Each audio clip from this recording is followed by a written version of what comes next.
Hello అండి, welcome to our channel. ఇవాళ అరటికాయ ఫ్రై ఎలా చేయాలో చూసేద్దాం రండి. దానికోసమని స్టవ్ వెలిగించి బౌల్ పెట్టేసి ఆయిల్ పోసి అందులోని ఆవాలు, జీలకర్ర, కరివేపాకు, పచ్చిమిర్చి, ఆనియన్ వేసి పసుపు వేసి కలుపుకోవాలి. ఇది కొంచెం గోల్డెన్ బ్రౌన్ కలర్ వచ్చేంత వరకు మనం ఆయిల్లో వేపుకోవాలి. వేపుకున్న తర్వాత మనం ఆల్రెడీ కట్ చేసి పెట్టుకున్న అరటికాయ ముక్కలు చిన్న చిన్న కట్ చేసి పెట్టుకున్నాం కదా, వాటిని వేసి బాగా కలుపుకోవాలి. ఇందులోనే కొంచెం మనం సాల్ట్ కూడా యాడ్ చేసుకోవచ్చు.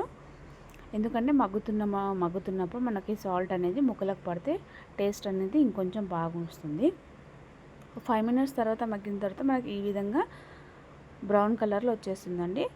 దీంట్లోని మనకు సరిపోయేంత కారం, ఎవరి టేస్ట్ వాళ్ళది కాబట్టి మనం తినే విధంగా స్పైసీ ఎంత తింటామనేది అంత కారం కలుపుకోవాలి. కలుపుకొని ఒక 5 మినిట్స్ మళ్ళీ మగ్గనివ్వాలి. మగ్గిన తర్వాత చూడండి, మనకు ఫ్రై ఆల్మోస్ట్ రెడీ అయిపోయింది. మనము కట్ చేసి పెట్టుకున్న కొత్తిమీర వేసి మళ్ళీ ఒకసారి కలుపుకోవాలి. చూడండి, ఆల్మోస్ట్ మనకు రెడీ అయిపోయింది. థ్యాంక్ యూ అండి నా వీడియో ఇప్పటివరకు చూసినందుకు. ప్లీజ్ లైక్ చేయండి, షేర్ చేయండి, సబ్స్క్రైబ్ చేయండి. ఇప్పటివరకు నా వీడియో చూసినందుకు సపోర్ట్ చేయండి కదా. థ్యాంక్ యూ అండి నా వీడియో ఇప్పటివరకు చూస్తున్నందుకు. చూడండి, లాస్ట్లో ఇది మనం రోటీతో కానీ చపాతీతో కానీ తింటే చాలా బాగా ఉంటుంది. ఒకసారి మీరు కూడా ట్రై చేసి చూడండి. ట్రై చేసి ఎలా వచ్చిందో నాకు కామెంట్లో చెప్పండి.